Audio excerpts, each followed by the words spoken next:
Well, first of all, if you could just identify yourself for us and tell us where you're from. Oh, my name is Clayton Houle. I'm from Goodfish Lake, Alberta.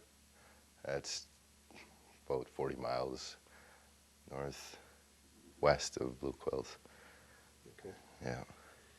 I'm interested in the journey that brought you here first. How did you arrive here? Well, I heard about this program that they were just starting. It was called the Aboriginal Teaching Program. And I heard that the university was going to have an affiliation with Blue Quills regarding a teacher program. So I figured it would be a perfect opportunity for me to get a teaching degree off campus, as I did have a few problems with being on campus, just with discrimination and stuff like that. And I figured that it wouldn't be a factor over here, so I just jumped to the opportunity. Once I heard about it, I figured it'd be a great setting for me, great atmosphere, and have the cultural aspect behind it, and the closeness of getting an education with other people and having the same goals. And yeah, it was just to know that the support would be there for me. So. Did you have any support? Like, did you have a sense of the support that was here? How did you know that would be here? Well, I used to come to school here before, so I kind of figured that it would be along the same lines, that it is close knit, that the surrounding community, that people know each other, and that I would see these people here, and to know people makes it a little bit more easier, a little more comfortable to be here. So that's what I sensed. I sensed that I would know a lot of people here. Yeah. I want to back up a little bit. You mentioned you're from Goodfish. What is this situation there in regard to education? Like, what kind of a educational background did you come out of there? I went to school for 12 years in one school, Ashmont. It's just off the reserve. So I just went to school from Goodfish to Ashmont for 12 years, right from grade 1 to grade 12. Was there a non-reserve school that you could have gone to? And if there was, why did you end up at Ashmont? Well, that was a question that was given to me in grade 1, whether I wanted to go to school there in Goodfish or if I wanted to go to Ashmont. Now, being in grade 1, I didn't really, couldn't think too much beyond just the two choices. And one's a bus ride an hour and one's just right there. And my mother also worked in the school in Ashmont, so that kind of swayed my decision there too. But in being a little boy, just going, inky binky bonky, not sure, and wherever your finger ended up pointing to, that's where I went, kind of deal. But in the back of my mind, my mother was working there, so I knew that it would be a good thing. Was it a good, positive, friendly environment for you over those years? Not necessarily. And it wasn't bad all the time. It wasn't a bad, negative experience throughout. There was occasional times that the respect or let's see, would it be respect? I guess it would be the respect of being just treated equally as an individual, to be nurtured, to be positively reinforced. That was lacking there. Just to do the work, and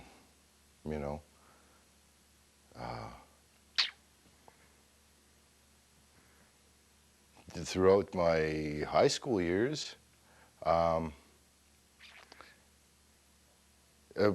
did sense that they weren't supportive as they could have been. The teachers I'm talking about, they could have helped shape my future a little bit better, I think, if they were there, if they knew what was going on in my life. They just seemed to be creating a wall in front of me, or in front of them. They didn't have that close connection. And in some instances, some teachers actually suppressed me, kept me down, and kept me at a level I guess they wanted me. I was a good athlete at one time, and I wanted to capitalize on my abilities, but there was nobody there to say, okay, well, you know, you're excellent in this and doing these, but no support whatsoever. Once you left grade 12 at Ashland, then what was your journey? I went to Edmonton, went to get some upgrading, and ended up going to a YTC school. It's something similar to this, to Blue Quills, and all I had to do was write an essay saying why I wanted to go to school, and they wanted to see my writing skills and whatnot. And I found out a couple days that I was accepted and to be starting the university transfer program that they had offered there. So all I had to do was pass 8 courses that they offered at the school, and once I passed them, my foot was in the door at the university. So that's how I got into the U of A, was to pass the first year education over there. And once I got into the campus, I pursued my education degree until I couldn't come up with a minor. I was trying to figure what kind of minor could I do, but I couldn't come up with them. And then I discovered that there was a phys ed faculty there at the university. I never knew about this until I got there. And so I just transferred programs from education to phys ed, and I ended up completing my phys ed degree over there at the university. So I went there for 5 years. 5 years. Was that a positive experience for you? Not necessarily. There was, again, racism. I don't know, it just seems to be following me around, or what it is, maybe the color of my skin, or I don't know. As I've experienced it, I experienced racism in the classroom. There was several times that it was all out blatant racism. And to be the only native in the class of hundreds, and to have to deal with that and to experience that was shameful and humiliating. But I didn't make any confrontation with it. I should have, I guess. But at the time, I didn't feel equipped to have battle of wits or whatever it would have taken to at least say how I felt. So it didn't happen. Was this coming from the teachers? That was coming from the instructors and the students. And in a sense, I'd feel alienated going to school. But I don't know how much of that I brought on myself too afterwards. I decided just to keep my distance, just do my own thing, just go to class, learning for myself. So, just keep to myself. And I don't know if that had an impact on distancing myself from other people, but the overall, I just seemed that they just didn't want me there. They figured me as a status quota, taking somebody else's position. That's just the way I kind of figured it. Or if I didn't go around asking what their attitudes were towards me. I can only assume, but it was clear that some of the circumstances that did happen were racist, and they were geared towards me. I give you an example if you want. This being in a microbiology class, we were studying bacteria and how bacteria plays a role in yeast, changing yeast into alcohol. And as the instructor was talking about the process, he was saying, well, we can't really study that up here because all the Indians drank all the alcohol, he said. And there was this great roar of laughter from the class, and there's about 200-300 students in there, and I was the only native, so I just sat there and shook my head, and just took it, just absorbed it. I felt the need to get up and say something, but again, I just didn't want to have a showdown right there kind of thing. I just didn't feel confident enough to say something. That must be hard, not just hard to take, but hard to carry. Yeah, it was, but there was an Aboriginal student support network there, so we did have some commonalities, other Aboriginal students from other faculties who experienced the same stuff, so we'd have somebody to talk to about it anyways. But to have to go back to the classroom and just face those types of dilemmas. So it's just too bad that those were the ones that were long-lasting memories, and I don't really have too many good memories to share, other than the fact that you complete your assignments, you feel really good, you get good grades, you feel it's all great. But the facilities that were there were excellent. I used the facilities right from the libraries to the sporting facilities. Those things were great. But just the human relation factor was a problem. So you stuck it out, finished your degree. Yeah. And then where did your journey take you? Well, what happened was I was in my last year, and I was having problems, personal problems, along with the external factors like I was mentioning with racism and stuff, and I just let it get to me, so I decided to take some time off. So I took some time off, went to work. I worked something totally unrelated to the field anyways, and went back to school and finished that phys ed degree. And once I completed it, I had a job lined up to be a phys ed teacher. So I did that for 5 months. And then I found out about this program. So that instead of applying to do another year of phys ed teaching, I just decided to commit myself to this program.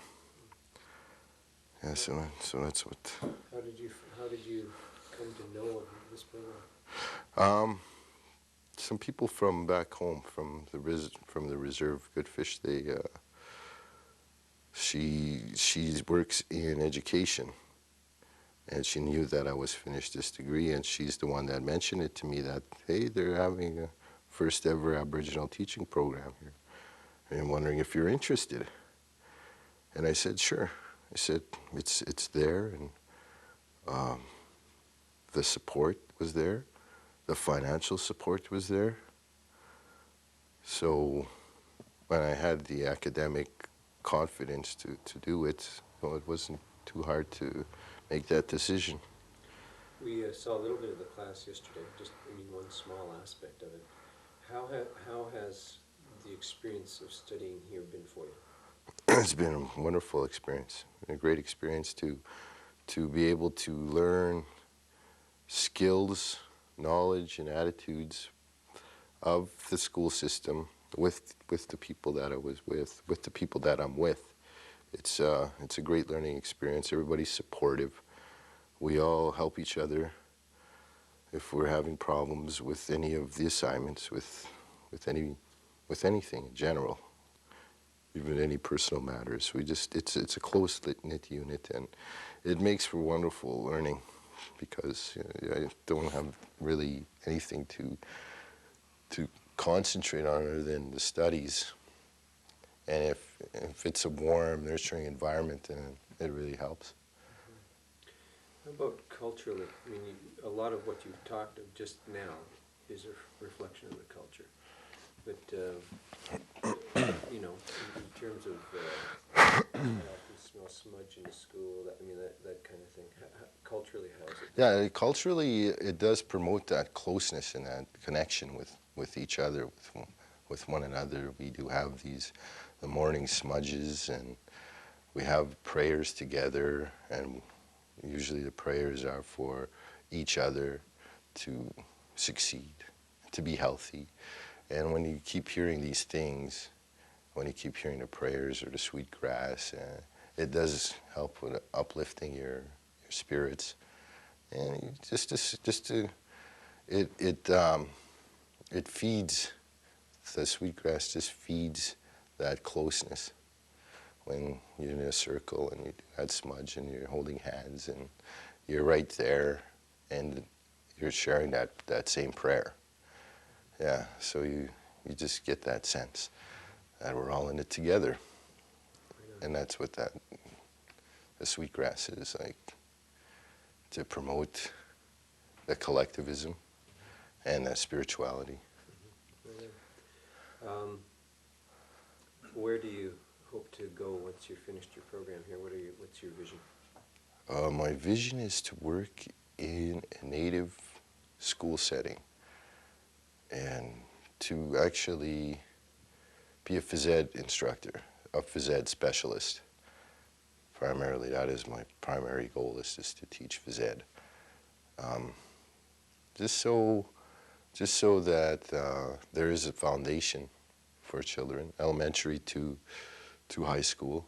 There's a foundation of the skills, and hopefully that the skills that they obtain and the knowledge that they receive will help them get to other levels of sports, to get to higher levels, elite levels, or get them to even thinking about fitness and having that type of healthy lifestyle, just to open the door a little and to be that role model as well. Yeah, to say, well, there's a native there in the gymnasium, and he's teaching us, and just to have that trickle down effect on him, to think, hey, he could do something like that too. Yeah. It's curious to me that there's so many strong women that I'm seeing in education. The examples are here, Leona, Pat. There's a number of them that have gone on and got their postgraduate degrees. And I'm also seeing a lot of women in the classrooms here. As opposed to men, the ratio is very much in favor for women. I'm curious about that. Do you have any sense of why that is? Why there's so many women involved in education?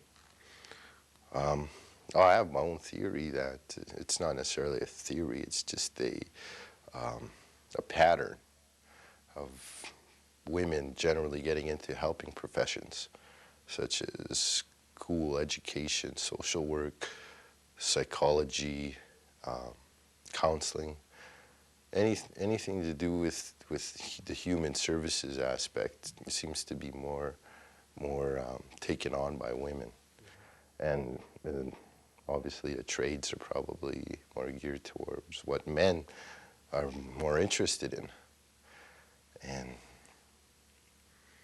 I don't know, it just seems to me that the interest from a male's perspective is just not there. That's not the focus, although it should be. We're trying to be the trailblazers, I guess, get more people involved that way. Yeah. It's, they're providing wonderful leadership. It's really, really something to see here, because it's, as we were speaking of earlier, it's not just about talking about it. Mm-hmm. They're doing so much more than just talking. Exactly. What was I going to say? Oh, but the women leadership that we have here is exceptional. It's a good thing. It's a really great thing. I think it helps more so that a woman is in these leadership roles, as they seem to have more of a holistic perspective of things. They seem to put things in circles, complete, and they throw in the emotional and the nurturing. And it's not so businesslike, and there's feelings involved, and that's what we all are as humans. We have that completeness. And I think a woman delivers those kinds of attributes more so than a man does. Although I'm not saying a man can't do it, but that's a good thing that this is happening, though. I've always had that philosophy that I think a woman can do a fabulous job in a leadership position those prominent, important ones. Yeah. And it's interesting, as you speak of it, I mean, I'm reflecting on that and thinking, yes, it has a lot to do with the traditional roles too that a woman would take. Exactly. Exactly. That's exactly what I'm saying. Okay. Well, that's real good for me, Clayton. Is there anything else you want to say? No, nothing really, other than hope things work out for you guys and your production. And it's a wonderful school to come to. Anybody that has the opportunity should take it and grab it and go for it all. I'm 100%. That's basically all. Thank you. Okay. And we'll sing.